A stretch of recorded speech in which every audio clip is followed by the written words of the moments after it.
Our journey to the miraculous nooks of our planet comes to an end for now.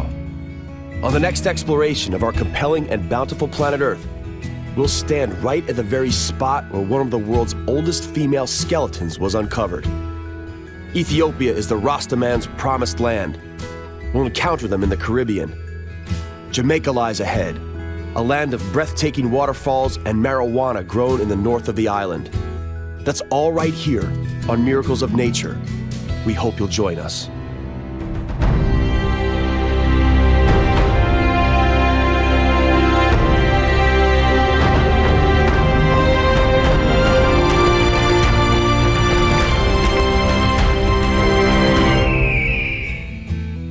On our planet, there seems to be an infinite number of beautiful places one can visit, with an equal number of spectacular things to admire. It requires nothing more than a curiosity to observe what is all around you. The miracle of nature manifests in countless ways, from breathtaking vistas to the simple movements of a common heifer. The purpose of this program is to present you with the extraordinary diversity of our miraculous blue planet so that you can discover these things for yourself. In today's episode, we will visit two different corners of our planet. While these places are thousands of kilometers apart, spiritually, they are more like close relatives. Our first stop is Ethiopia in East Africa. It is dissected by the Great African Rift Valley, which is considered by many to be the cradle of humankind. In Ethiopia, we will also encounter a hyena herdsman. After that, we will cross the Atlantic Ocean to a country which surprisingly has a lot in common with East Africa. Rastafarians from Jamaica believe that the Ethiopian Emperor Haile Selassie, believed to be the Black Messiah, led his people to the promised land, Ethiopia. Watching in awe as the Duns River Falls and YS Falls tumble down, it feels like Jamaica could be a paradise on Earth.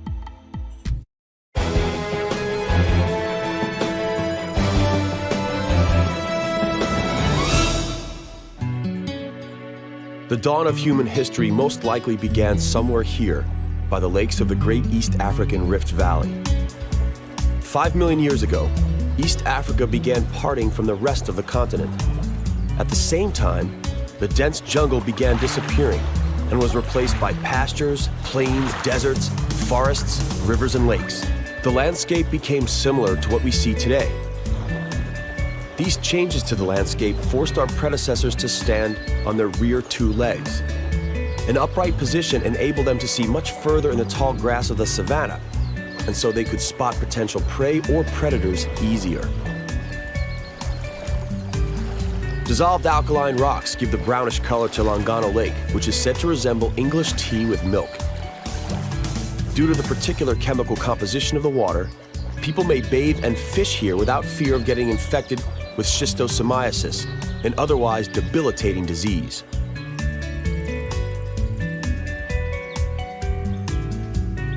The Great East African Rift Valley goes from the Red Sea through Ethiopia, Kenya, and Tanzania, all the way to the mouth of the Zambezi River.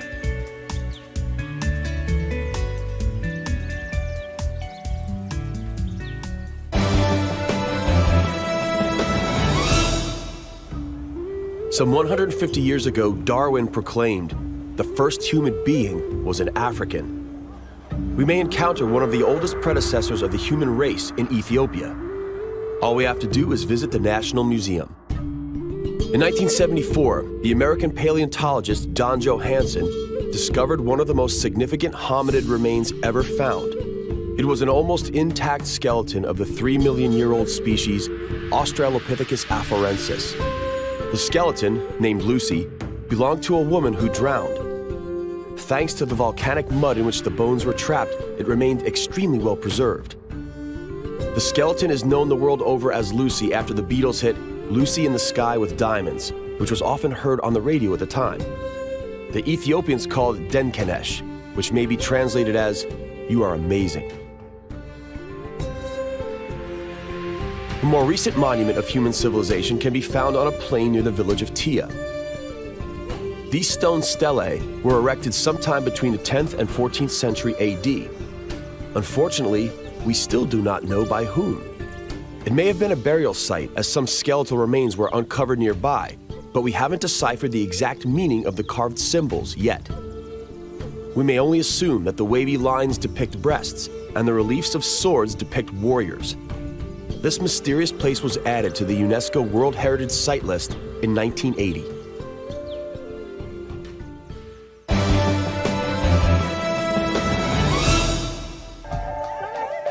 Teff, or love grass, is the tiniest cereal in the world. Its grains are plentiful in protein. In Ethiopia, it's the staple diet for at least 2/3 of the population. Domesticated animals help the local farmers in its processing. Cattle tread on the harvested grains until the grains are separated from the stems and husks. There's no need for electricity. Dung is a welcome side product of this processing technique. Once shaped and dried properly, it becomes a much desired source of fuel. Coffee bushes are often planted beneath fully grown trees called coffee mamas to provide the much-needed shade. Coffee bush has stunning white flowers, which ripen into berries not unlike cherries. Each contains 2 coffee grains, which are removed when dry. The locals are very experienced in growing this plant. Ethiopia is a country renowned for its coffee export. It makes up for 2/3 of the country's foreign exchange income. The expression coffee actually comes from the earlier name of the Kaffa province.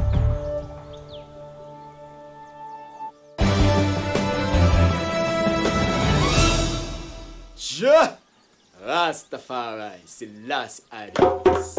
The Rastafarian movement blends aspects of traditional Jamaican faith with elements of the Old Testament. The Jamaican leader, Marcus Garvey, predicted the arrival of a black messiah.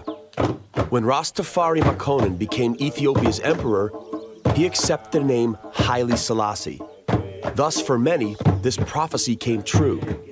Over 2,000 Rastafarians moved to Ethiopia over the last 50 years. The followers of this peculiar faith do not eat meat or drink alcohol. They revere the sacred plant marijuana and sing songs celebrating the Lion of Judah, as they call their emperor. Eucalyptus trunks, bamboo twigs, and grass for roofing. Over the centuries, the building material and the building style have not changed much in Ethiopia. There was no need to, since it stood the test of time. It requires a skilled builder and helpers capable of tying a good bamboo knot. A house like this one can be finished in about 2 weeks and should last close to 15 years.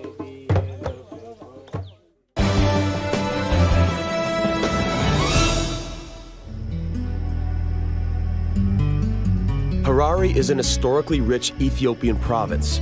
Its capital, Harar, is Ethiopia's center of Islamic faith.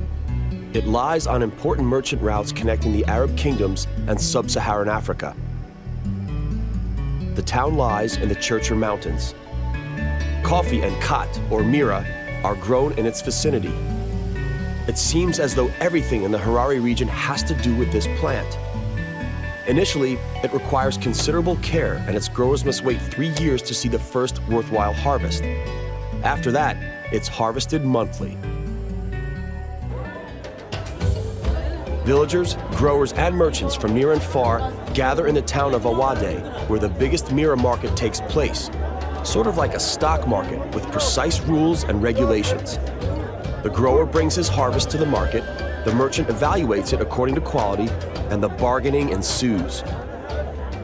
As soon as a deal is made, the bunches are tied into large bundles. And why?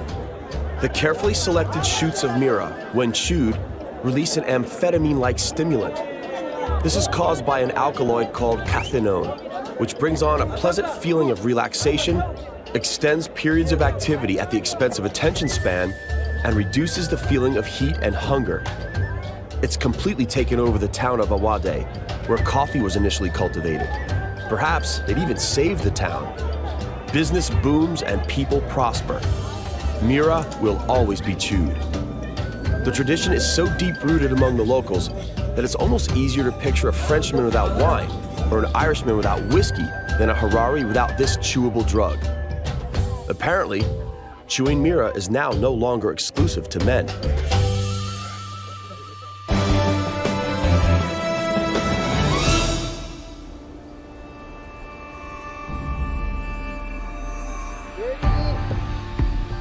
Jumbo. Dusk falls and feeding time comes. Each evening, Mr. Yusuf leaves for the savannah to see his hyenas. They all have names and are fed camel meat. The Harari people have maintained a close-knit relationship with hyenas over the centuries. Some even believe that they can rid themselves of evil spirits only by passing close to a hyena. Spotted hyenas were initially called the laughing hyenas because they emit a strange sound similar to human laughter. They are often considered to be scavengers, even though they are a feared predator. They have massive jaws, strong enough to crush elephant bones. The lion is the hyena's main competition in the food chain, and they often fight over prey. Sometimes, the hyenas steal a bit of the lion's kill, and sometimes, it's the other way around. Mr. Yusuf has been doing this his whole life. Hyenas can be dangerous and unpredictable, so please, don't try this at home.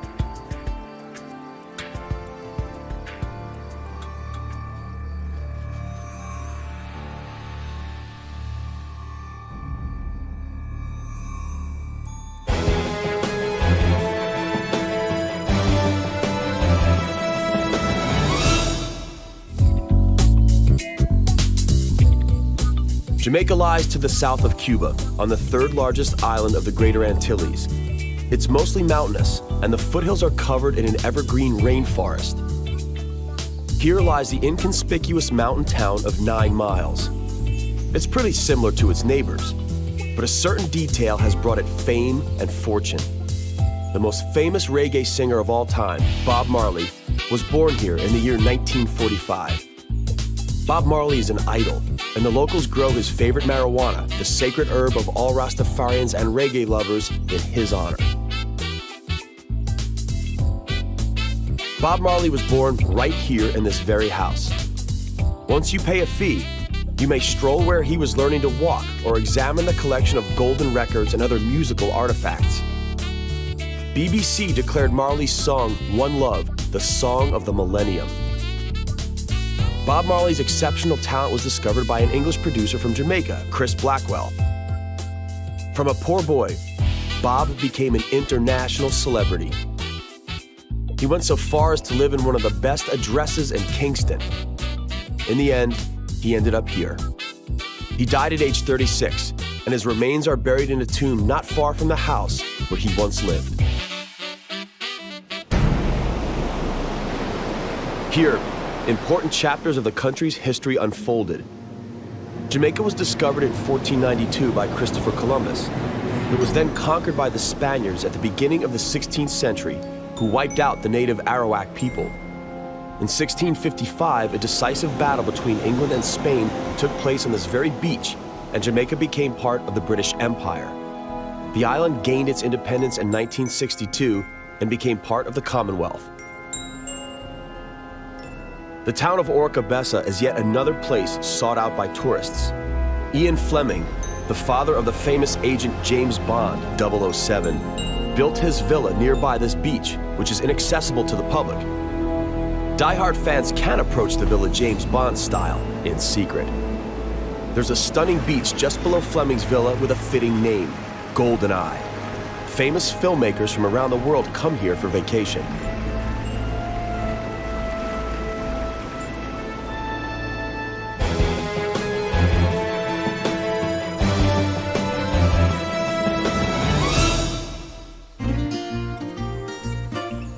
Whoever comes to Jamaica shouldn't miss this spectacular natural attraction, the Dunn's River Falls.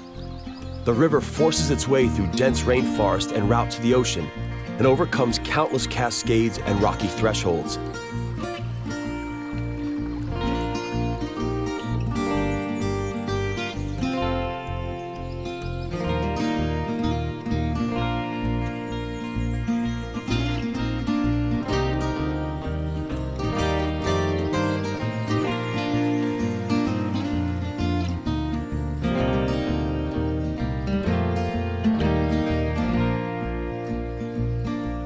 The waterfalls are more than 600 feet high, about 180 meters. A favorite pastime of visitors is climbing to the top.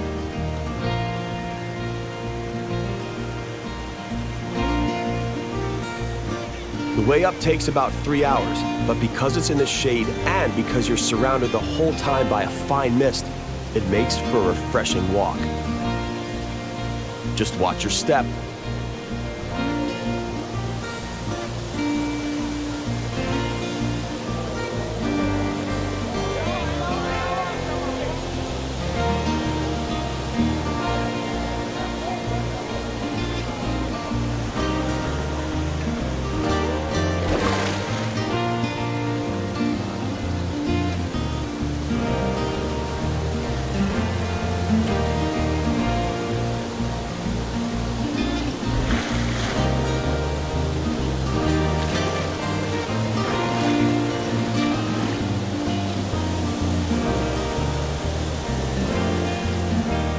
It's also a favorite venue for the locals who prefer a quick dip in one of the natural pools or are happy enough with one of the small public beaches down below. Families come here for day trips during the weekend.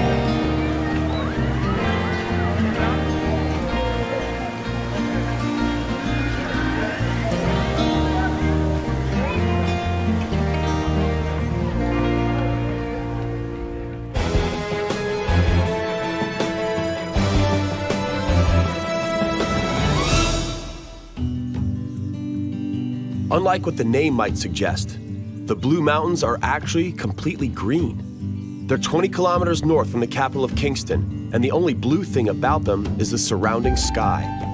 The highest peak here and in all of Jamaica is the Blue Mountain Peak, which is 2,256 meters high. It's also one of the highest points in the entire Caribbean. During clear weather, you can see all the way to Cuba from here.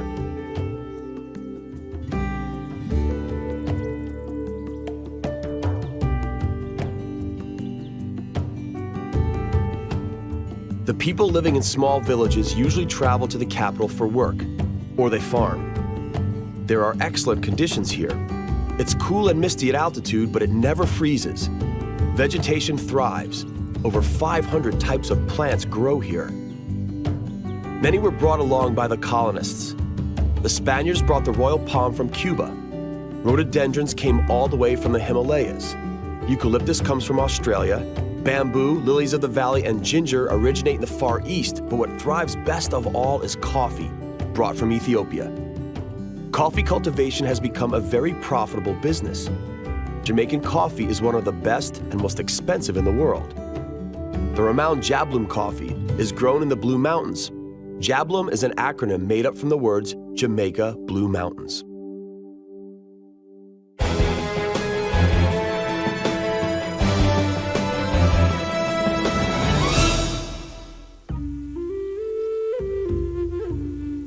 The landscape of southern Jamaica has a somewhat different character than the northern part of the island. The foothills of the Evergreen Mountains are well suited for the cultivation of wheat and for cattle farming.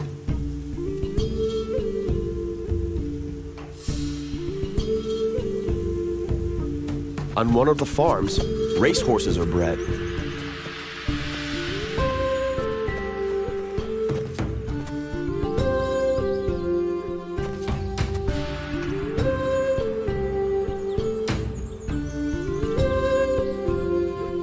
Maroons live in the south of the islands. They are the descendants of black slaves brought over by the British from Africa who managed to escape into the mountains. They fought a long fight for freedom from colonial rule. They celebrate January 6th every year in memory of a peace treaty signed between their ancestors and British colonists in 1739. Part of the celebration is the pilgrimage to the sacred tree Kinda. The name is African and stands for one family.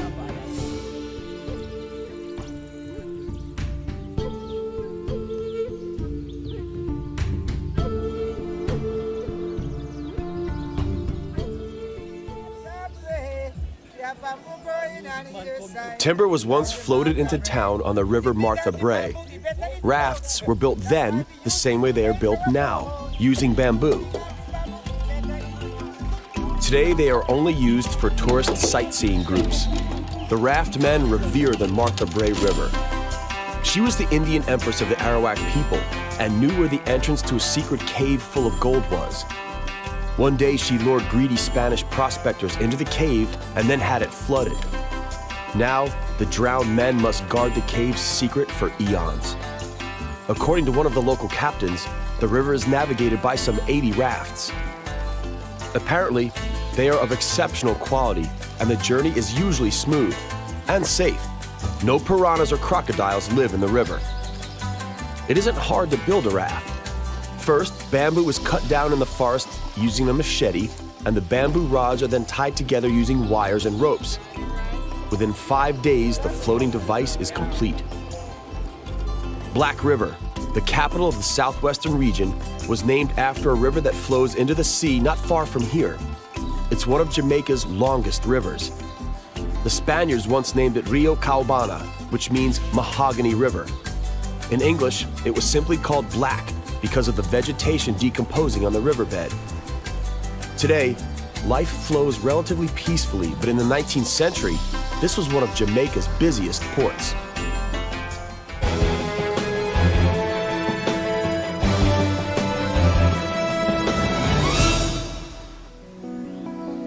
The YS waterfalls lie on the Black River. Their name is composed of the initials of their previous owners, Sir Yates and Captain Scott. Surprisingly, the tourists in Jamaica come to the waterfall only rarely. Mostly locals from the town of Black River find their way up here and come to relax at this remote waterfall. Hopefully this place will resist the boom of the tourism industry as long as possible. Its pristine beauty deserves it. While navigating the Black River, it's possible to reach the Great Morass, or Great Swamps. Mangroves are common tropical trees that grow on the banks with air roots reaching above the water's surface. Mangroves usually grow in river deltas on the seaside. They thrive in water that is neither too salty nor too fresh.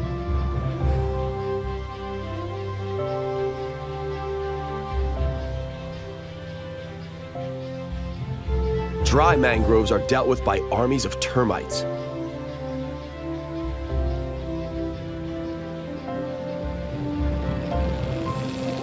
The mangrove wood is very hard, and so while the tree is healthy, termites don't stand a chance. As soon as it dries out, however, they go to work. The swamps are an ornithologist's paradise. 300 types of birds live here, ranging from herons to flamingos and even ducks. With a little bit of luck, a hummingbird may be spotted. It's Jamaica's national bird.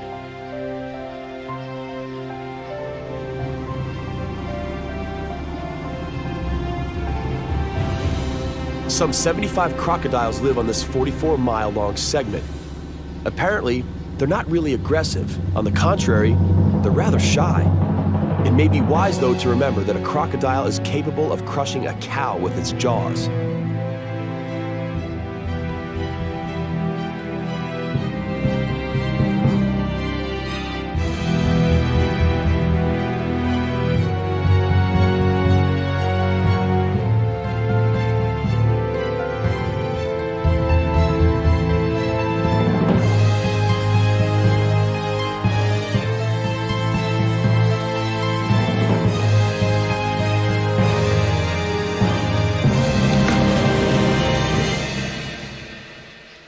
Mangroves are extremely beneficial.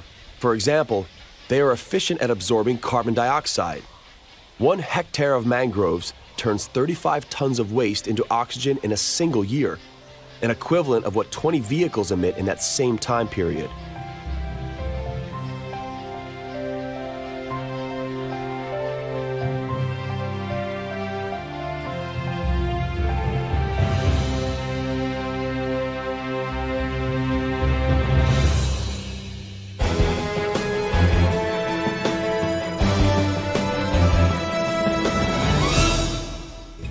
Our journey to the miraculous nooks of our planet comes to an end for now. On the next exploration of our compelling and bountiful planet Earth, we will visit the Mazurian Lake District, which is an impressive water world in northeastern Poland. We will then trade in the cool Baltic region for the tropical Caribbean. Here we will prove that it would be wrong to link the Cuban province of Guantanamo only with the famous American naval base. To wrap things up, we will return to Europe's Mediterranean region to visit people of the Lipari Islands who continue to survive in the shade of ever-smoldering volcanoes. That's all right here on Miracles of Nature.